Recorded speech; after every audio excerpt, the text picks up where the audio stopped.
कथा अजमल जी की। अजमल पापी कौन था, उसने क्या किया? इस कथा को पढ़ने या सुनने से महापापी भी तर जाते हैं। अगर आप अपने मन में पक्का निश्चय कर लें तो वह पल भर में तार देते हैं। जो इंसान कलयुग में प्रभु का सिमरन करते हैं वह तो अवश्य ही तर जाते हैं। हे भक्तजनों, इसकी पूरी कथा इस तरह है, सभी प्राणी ध्यान से सुने। अजमल एक ब्राह्मण का लड़का था। उस समय ब्राह्मण के लड़कों को बचपन से लेकर जवानी तक उन्हें विद्या पढ़नी पड़ती थी, क्योंकि ब्राह्मणों के बगैर कोई भी ऊंची वैद विद्या नहीं पढ़ सकते थे। अजमल कोई मामूली लड़का नहीं था, बल्कि उसका पिता वेद ज्ञान का पंडित था। वह हर रोज राजे के दरबार में कथा करने जाया करते थे। राजे ने उसकी ऊंची विद्या देखकर उन्हें राज पंडित का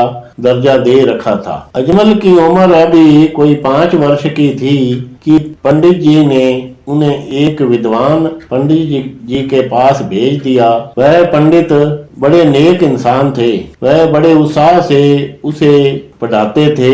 अजमल की बुद्धि बहुत तेज थी। वह 10 वर्ष की उम्र में ही सब कुछ सीख गया, जितना कोई 20 वर्ष की उम्र में सीख जाता है। वह ग्रंथों की कथा करने के योग्य हो गया। अगर ब्रह्मा और सरस्वती की उस पर कृपा थी तो ऐसे इंसानों पर मुसीबतें भी बहुत आती हैं। उसका शरीर बहुत जवान और सुंदर था। उसकी जवानी की तरफ देखकर उसके गुरुजी कहा करते थे, बेटा, जब तुम मेरे पास आया करो तो शहर के बाहर वाले बाजार से ही आया करो, शहर के अंदर वाले बाजार में से कभी मत आना। जब उसके गुरु ने उसे यह शिक्षा दी थी तो उस समय अजमल की उम्र कोई 16 वर्ष के करीब थी।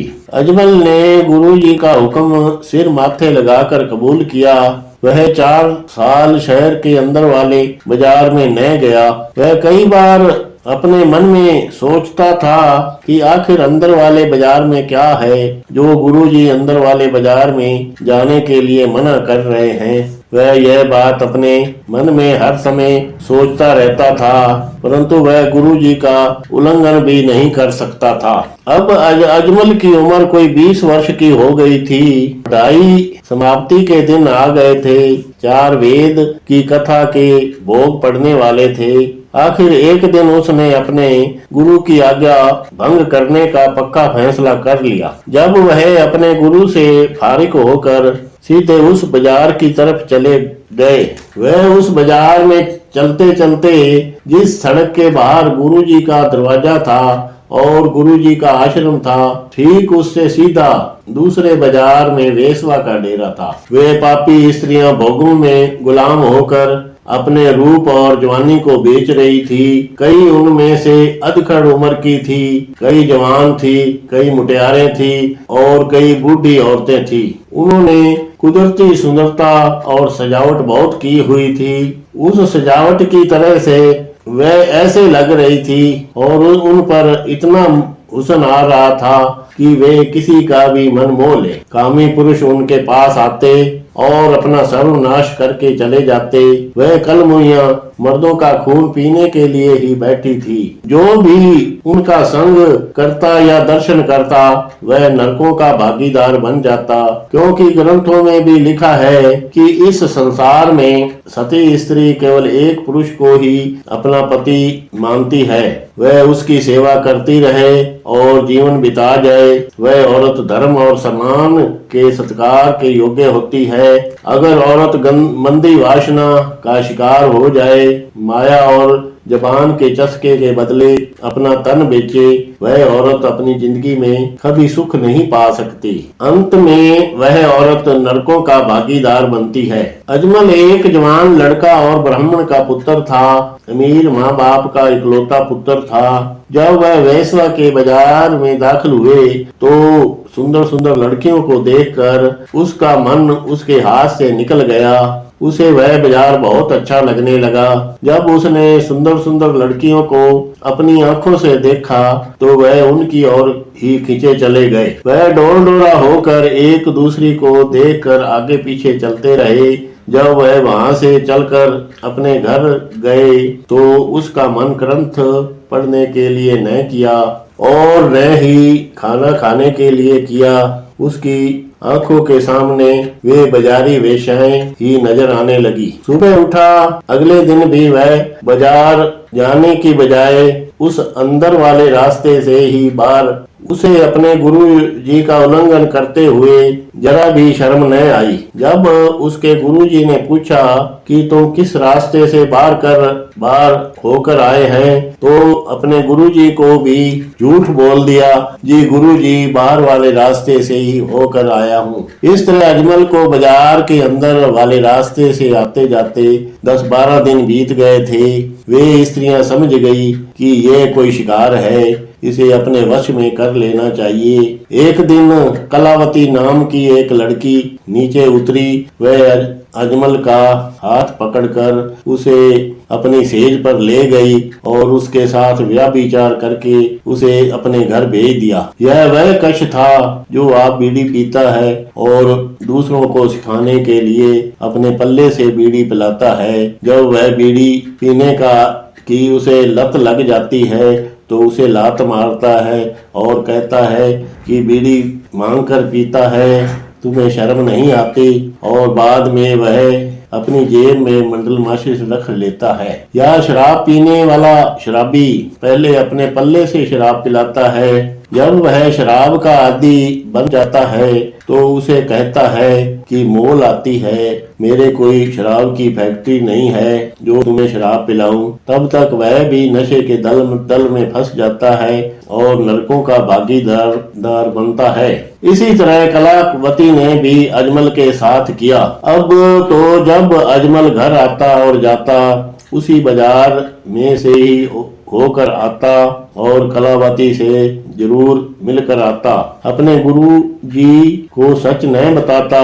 अब तो वह झूठ बोलने में इतना माहिर हो गया था कि वह हर रोज ही वैसवा की झूठ खाने लगे। कहते हैं झूठ और झूठ इंसान की बुद्धि भ्रष्ट कर देते हैं। अगर इन दोनों रोगों के साथ स्त्री भोग भी मिल जाए तो समझो उसकी बुद्धि भ्रष्ट ही हो जाती है, समझो उस प्राणी का खात्मा हो जाता है। अब अजमल की बुद्धि में वह बल नहीं रहा जो बल उसके पास पहले था। आखिरकार उसके गुरु जी को पता चल गया कि अजमल वह पहले वाला नहीं रहा। उसके गुरु जी ने उसे पढ़ाने से जवाब दे दिया और उसके पिताजी से कहने लगे कि इसका विवाह कर दो। अजमल के पिता एक अच्छे राज पंडित थे। अजमल के लिए कन्या का रिश्ता ढूंढना कोई मुश्किल नहीं था। उसके गुरु जी के नाम लेने की देरी थी कि उसने शहर के एक पंडित के घर अजमल का रिश्ता कर लिया। वह लड़की जवान और खूबसूरत और सुंदर थी। कुछ ही समय बाद अजमल बहू लेकर घर आ गए। उस सुंदर और मुटियार लड़की से भी उसका मन न भरा। वह वेश्या के पास जरूर जाते। उसकी पत्नी ने उसे रोकने के कई यत्न किए, परंतु अजमल ने उसके कहने पर भी उसकी एक बात न मानी। कुदरत का भाना वर्ता कि एक दिन अजमल का पिता चलाने कर गए। राजे ने उसके पिता की काबिलियत को देखते हुए उसे उसके पिता की जगह राज पंडित बना दिया। अजमल राज पंडित बनकर भी न रुके। वह वेश्या के कोठे में जरूर जाते। पहले कोई थोड़ा बहुता उसे अपने पिता का डर होता था, परंतु अब तो वह आजाद हो गए थे। धन की उसके पास कोई कमी नहीं थी। उसको कलावती ने ऐसा प्रेम जाल में फंसाया हुआ था कि वह उसके बिना नहीं रह सकते थे। अजमल ने कलावती नाम की वेश्या को वचन दे रखा था कि वह उसे अपनी पत्नी बनाकर रखेगा। वह किसी कीमत पर भी उसे छोड़ने वाला नहीं था। इसके बदले में चाहे उसे कुछ भी चुकाना पड़े। धीरे धीरे इस बात की चर्चा सारे शहर में फैल गई कि अजमल वेश्या के पास जाते हैं। एक दिन इस पाप का पता राजे को भी चल गया।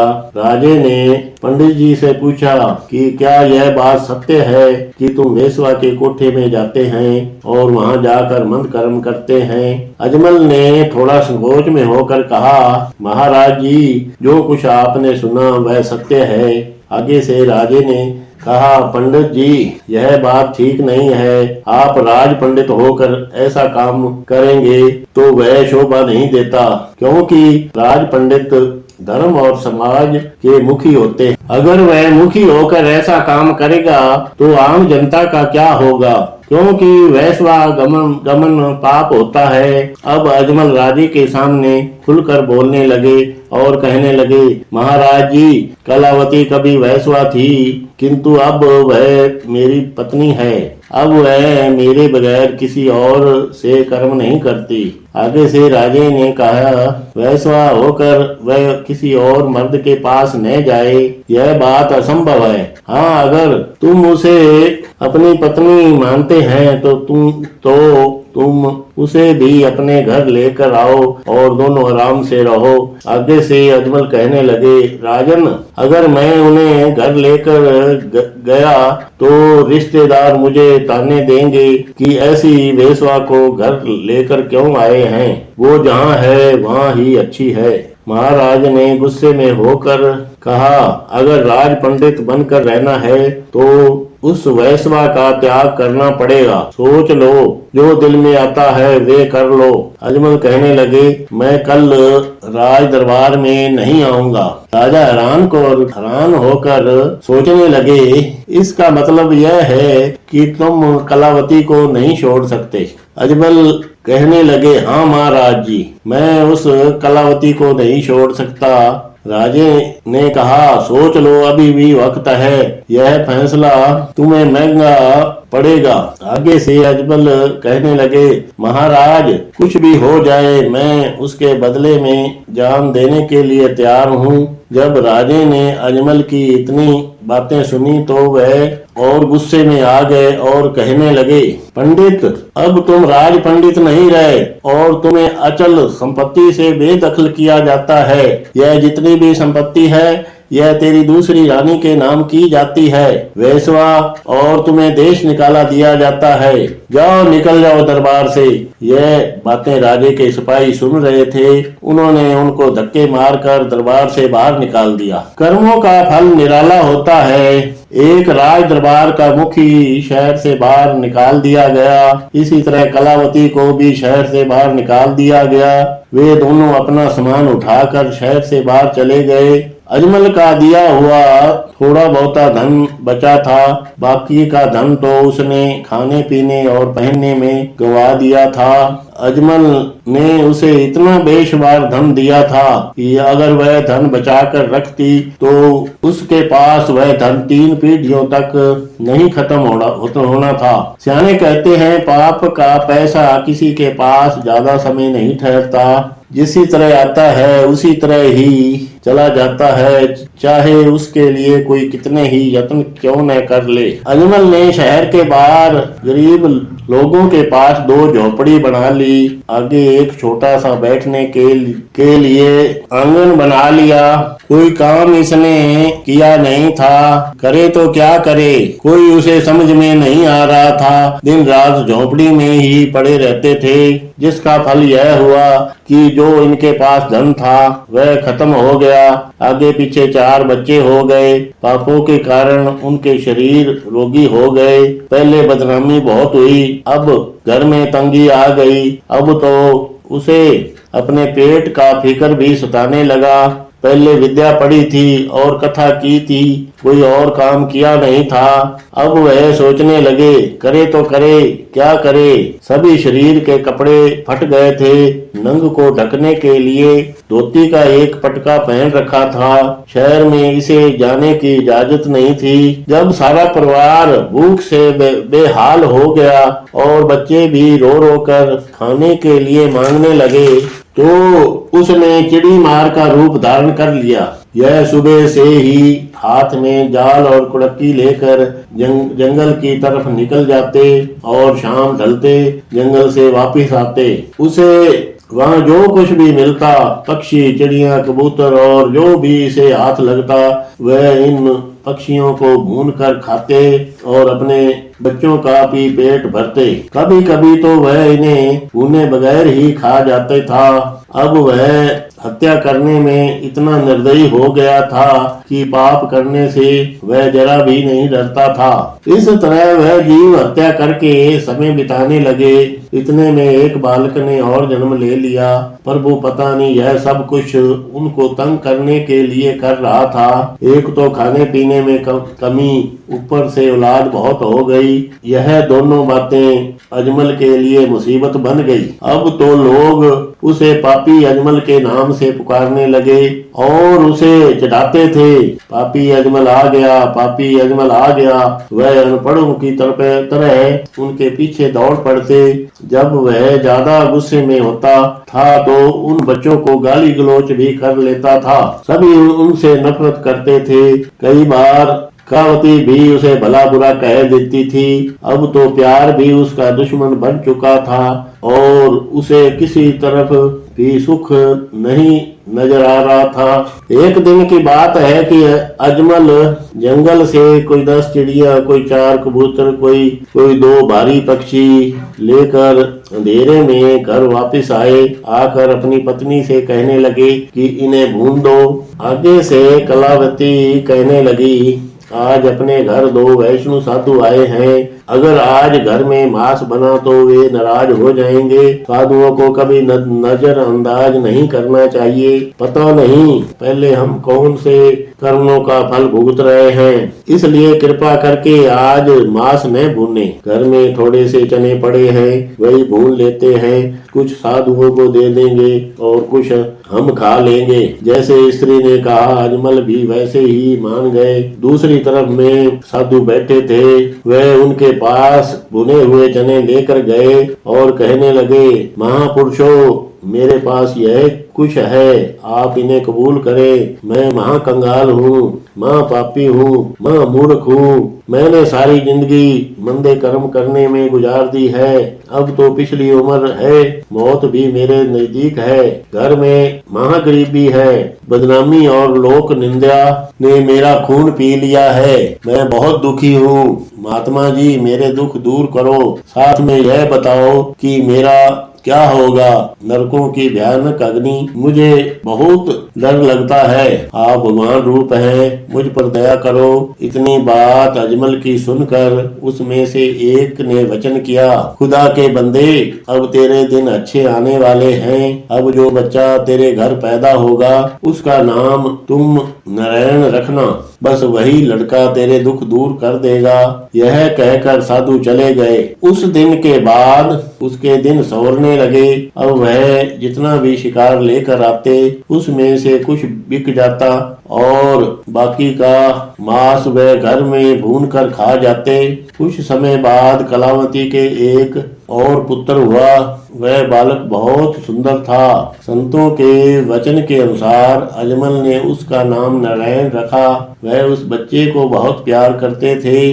वह जिधर भी जाते उस बच्चे को उठाकर उधर उधर घूमते रहते थे। जितनी भगवान ने उम्र लिखी थी उसके अनुसार अजमल एक दिन बीमार हो गए। बीमारी में भी वह अपने पुत्र को पास बुलाकर नारायण नारायण करते रहे। आखिर एक दिन धर्मराज के दूत आए। वह उन्हें देखकर डर गए। उसके मुंह से पुत्र तो न निकला, नारायण नारायण ही करते रहे। मेरे पास आओ, मेरी जान बचाओ। हे नारायण, आओ, मेरी जान बचाओ। इतना कहते ही उसकी जान निकल गई। लोक बोली में भी वह मर गए। इतना बड़ा राज पंडित होकर अपनी जिंदगी भांग के बाड़े में पूरी कर गए, जहाँ कलावती और उसके 6 लड़कों के बगैर उसे रोने वाला कोई नहीं था। जब उसके शरीर से आत्मा निकली तो उसी समय देवगण विमान लेकर आए। जो रूह नरकों को जाने वाली थी उसको बैकुंठ धाम की ओर ले गए। यह फल उसे एक पल नारायण कहने का मिला। वाहिगुरु जी फरमाते हैं, जो प्रमाणी अगर एक पल भी अपने सच्चे मन से नाम सिमरता है तो वह जोगियों वाली पदवी पाता है। उस जगह पर ऋषि मुनि भी नहीं पहुंच सकते, वह प्राणी पहुंच जाता है। यह कथा जो भी प्राणी सुने या पढ़े, इस कथा से हमें यह शिक्षा मिलती है कि वह परमात्मा पापियों के उद्धार के लिए भी कोई न कोई रास्ता जरूर निकालता रहता है। इसलिए हर एक प्राणी को किसी न किसी संत या महापुरुष की संगत जरूर करते रहना चाहिए। अगर अजमल एक पल नारायण सिमरन करने से वैकुंठ धाम पहुंच सकते हैं, तो जो पुरुष सारी उम्र नारायण का जाप करते हैं वे तो जरूर ही सुख पाएंगे। इसलिए बुरी संगत से बचना चाहिए। जैसी संगत होती है उस पर वैसी ही रंगत चढ़ती है। अजमल एक वेद विद्या पढ़ा हुआ भी अनपढ़ों से भी बदतर हो गया। इसलिए अपने काम को वश में रख कर प्रभु का सिमरन करें। प्रभु को न सिमरने वाले प्राणी बुरे कर्मों में फंस जाते हैं। वह जीते जी नरक भोगते हैं और मरने के बाद भी नरकों में जाते हैं। वाहिगुरु।